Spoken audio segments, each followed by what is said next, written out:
Hello student, आज हम सीखेंगे चैप्टर नंबर 2 बहुपद। तो सबसे पहले हम समझ लें कि बहुपद किसको कहते हैं। बहुपद को हम कहते हैं पॉलिनोमियल।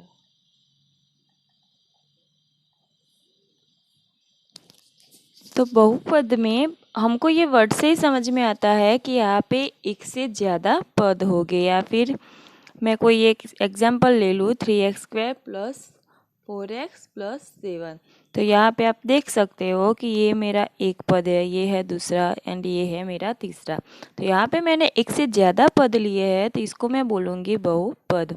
पद को हम इंग्लिश में बोलते हैं टर्म, ठीक है। तो अब मैं एक जो एग्जाम्पल लिया है 3x² प्लस 9x प्लस 10, तो यहाँ पे मैं पहले तो वेरिएबल किसको कहते हैं, कोएफिशिएंट किसको कहते हैं, डिग्री किसको कहते हैं। x है, ये है मेरा वेरिएबल जिसको हम कहते हैं हिंदी में चर। 3 है, जो भी मेरा वेरिएबल होगा चर होगा, उसके आगे जो भी नंबर होगा इसको हम बोलेंगे कोएफिशिएंट, जिसको हम हिंदी में कहते हैं गुणांक।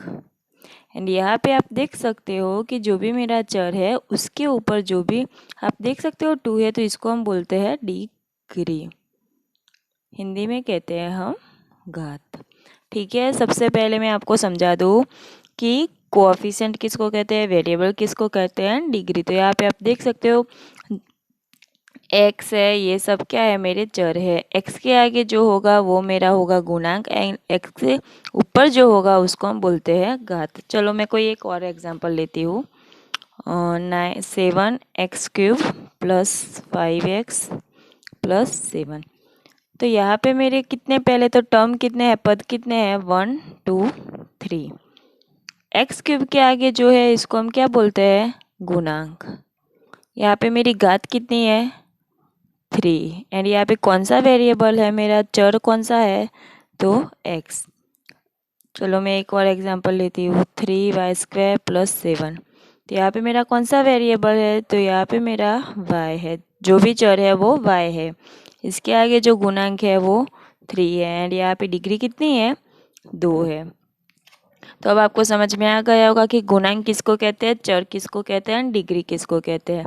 एंड ऐसा टर्म, ऐसा पद कि जहाँ पे मेरा कोई चर ना आया हो, तो ऐसे टर्म को हम बोलते हैं कांस्टेंट टर्म या फिर अचर पद। तो यहाँ पे कौन सा अचर पद है, तो यहाँ पे आप देख सकते हो कि यहाँ पे वेरिएबल है मेरा x², यहाँ पे है x, बट यहाँ पे कोई मेरा वेरिएबल नहीं है, कोई चर नहीं है, तो इसको मैं कौन सा बोलूँगी, अचर पद या फिर कांस्टेंट टर्म। यहाँ पे कौन सा है मेरा कांस्टेंट टर्म, 7 है।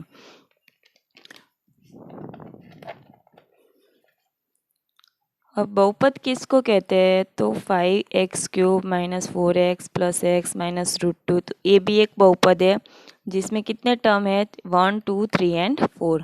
अब इसकी घात कितनी है, x की 3 है, यहाँ पे 2 है, यहाँ पे 1 है। तो अब मुझे बहुपद की पोलिनोमियल की अगर मुझे डिग्री लिखनी हो, पोलिनोमियल की घात लिखना हो, तो मैं किसकी मानूंगी, यहाँ पे 2 को लूँगी, 1 को लूँगी कि 3 को लूँगी।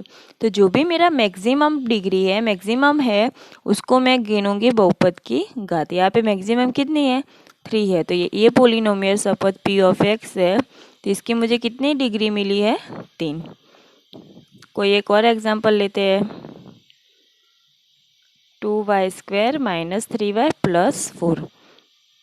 तो यहाँ पे मैक्सिमम डिग्री कितनी है पोलिनोमियल की, 2। एंड यहाँ पे कौन सा वेरिएबल है, y, तो मैं इसको क्या लिखूंगी, p ऑफ y या फिर आप q ऑफ y, कोई भी तरह सिंबल से लिख सकते हो। एंड इसकी में मुझे घात कितनी मिली है, 2। तो ये पोलिनोमियल की कितनी घात हुई, 2।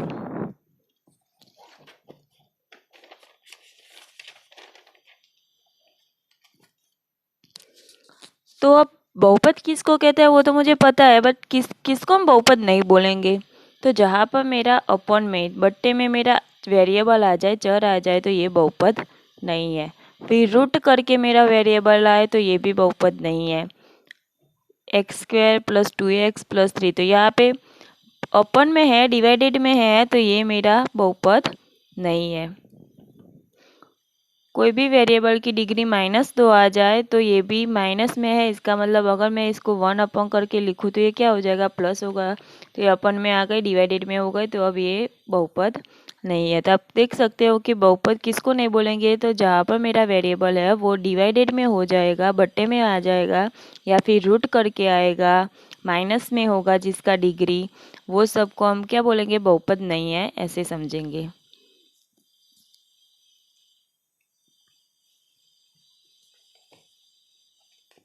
अब बहुपद के हम अलग अलग टाइप है वो समझ ले। सबसे पहले रैखिक बहुपद। रैखिक बहुपद को हम बोलते हैं इंग्लिश में लीनियर इक्वेशन।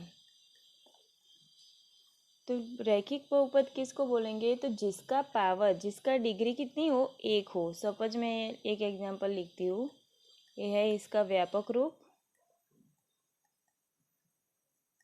एग्जाम्पल में लिखूँ तो 3x + 2। तो यहाँ पे x के ऊपर कितनी घात है, 1 घात है। तो जिसकी घात 1 हो, ऐसे बहुपद को हम बोलेंगे लीनियर इक्वेशन या फिर रैखिक बहुपद। कोई एक और एग्जाम्पल लेते हैं, -7x + 3 -3u + 2। तो यहाँ पे ये सब की घात आप देख सकते हो, x के ऊपर 1 है, x के ऊपर 1 है, u के ऊपर 1 है। तो ये कौन से मैंने बहुपद लिए है, रैखिक बहुपद। यहाँ पे मेरा वेरिएबल x है एंड यहाँ पे मेरा वेरिएबल u है। यहाँ पे मेरा कांस्टेंट टर्म 2 है, यहाँ पे मेरा कांस्टेंट टर्म 3 है।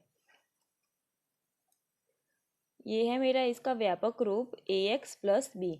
तो जहाँ पे a एंड b मेरा क्या है, रियल नंबर, जिसको हम बोलते हैं वास्तविक संख्या a। एंड यहाँ पे रैखिक बहुपद होने के लिए क्या जरूरी है कि ये है, ये मेरा 0 नहीं होना चाहिए। अगर ये मेरा 0 हो गया तो 0 से मैं किसी को भी मल्टीप्लाई करूँगी तो मुझे आंसर क्या मिल जाएगा, 0। तो फिर तो मेरा ओनली कांस्टेंट नंबर ही बाकी रहेगा, तो फिर वो तो बहुपद नहीं गिना जाएगा। इसीलिए रैखिक बहुपद होने का मेरा व्यापक स्वरूप है ax + b, जहाँ पे a एंड b है मेरी वास्तविक संख्या या फिर real number, and a is not equal to 0। इसके बाद द्विघात बहुपद, जिसको हम बोलते हैं क्वाड्रेटिक पोलिनोमियल, लीनियर पोलिनोमियल, ठीक है। द्विघात बहुपद है तो इसको हम बोलेंगे क्वाड्रेटिक पोलिनोमियल। एंड यहाँ पे मेरी जो भी बहुपद है उसकी घात कितनी होनी चाहिए, 2। तो इसका व्यापक स्वरूप है ax² + bx + c, जहाँ पे a, b एंड c क्या है, रियल नंबर या फिर वास्तविक संख्या है। एंड यहाँ पे द्विघात है तो जो भी मेरा वेरिएबल है उसकी 2 घात है, वो वाले वेरिएबल का कोएफिशिएंट क्या नहीं होना चाहिए, 0 नहीं होना चाहिए, गुणक मेरा 0 नहीं होना चाहिए। यहाँ पे कौन 0 नहीं होगा, a is not equal to 0। अगर रैखिक बहुपद है तो जिसकी डिग्री 1 है उसके आगे का गुणक 0 नहीं होना चाहिए। द्विघात है तो जिसकी डिग्री 2 है उसके आगे का गुणक यहाँ पे 0 नहीं होगा। चलो एग्जाम्पल लेते हैं इसका, 2x² + 5x - 7। यहाँ पे आप देख सकते हो कि इसकी घात कितनी है, 2 है। यहाँ पे कोएफिशिएंट x² का कितना है, गुणक 2 है, x का गुणक है 5, अचर टर्म है मेरा -7 है, वेरिएबल मेरा कौन सा है, x है। तो ये पोलिनोमियल की अगर मुझे घात लिखनी है तो मैक्सिमम 2 है, तो इसकी घात कितनी हुई, पोलिनोमियल की p(x) की घात हुई मेरी 2। कोई एक और एग्जांपल लेते हैं,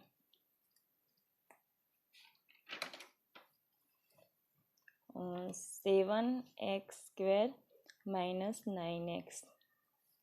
तो ये भी मेरा द्विघात बहुपद है। यहाँ पे मेरा कांस्टेंट टर्म नहीं दिया है, बट यहाँ पे x के ऊपर आप देख सकते हो कि घात कितनी है, 2 है। तो ये भी मेरा क्या गिना जाएगा, द्विघात बहुपद। 4z² + 1/7। एग्जाम्पल एक एक करके मैं लेती हूँ, √5v² - 2/3 v। यहाँ पे मेरा वेरिएबल कौन सा है, z है। यहाँ पे मेरा वेरिएबल कौन सा है, v है। 2 - x², तो यहाँ पे मेरा वेरिएबल कौन सा है, x है। आप देख सकते हो कि यहाँ पे एक्स स्क्वायर है, ये पीछे आया है एंड कांस्टेंट टर्म मेरा आगे है। ज़रूरी नहीं है कि ये मेरा आगे हो, आगे पीछे हम लिख सकते हैं, बट बस मेरा यहाँ पे इम्पोर्टेंट ये है कि इसकी घात मैक्सिमम कितनी होनी चाहिए, 2। तो ऐसे पोलिनोमियल को हम क्या बोलेंगे, द्विघात बहुपद। इसका व्यापक स्वरूप है हमारा A X square plus B X plus C, जहाँ पे ए बी सी है मेरा वास्तविक संख्या and A is not equal to 0।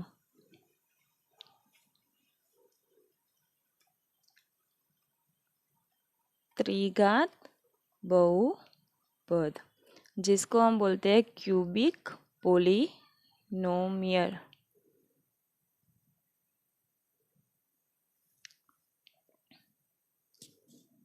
इसके एक एग्जांपल लेते हैं, 2 minus x cube root 2x cube,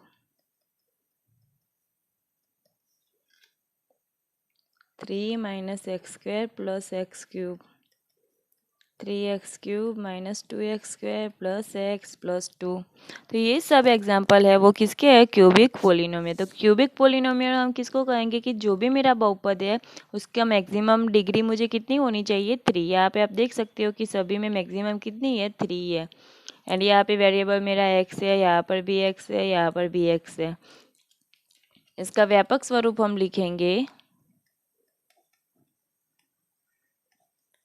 ए X cube plus B X square plus C X plus D. अब यहाँ पे क्या है, 0 नहीं होना चाहिए, त्रिघात है, तो जहाँ पर मेरी डिग्री 3 होगी उसके आगे का गुणांक मेरा क्या नहीं होना चाहिए, 0। बाकी तो कोई भी 0 हो सकता है, जैसे कि यहाँ पे ये वाला एग्जांपल है, तो यहाँ पे बी एक्स स्क्वायर ये वाला टर्म भी नहीं है, ये वाला टर्म भी यहाँ पे नहीं है, ओनली मेरा क्यूब वाला टर्म है एंड कांस्टेंट टर्म है। तो यहाँ पे मेरा बी एंड सी क्या है, 0 है। यहाँ पे मेरा ए है but B C and D तीनों तीन क्या है, 0 है। यहाँ पे ए है, बी है, सी नहीं है एंड डी क्या है मेरा, सी 0 है एंड डी दिया है मुझे। यहाँ पे ए है 3, बी है -2, सी है कुछ नहीं है, तो हम क्या गिनते हैं, 1 एंड डी है मेरा 1। जहाँ पे ए बी सी डी है मेरे रियल नंबर। ओके, तो आपको समझ में आ गया होगा कि बहुपद किसको कहते हैं। अब हम आगे जाते हैं बहुपद के शून्यक।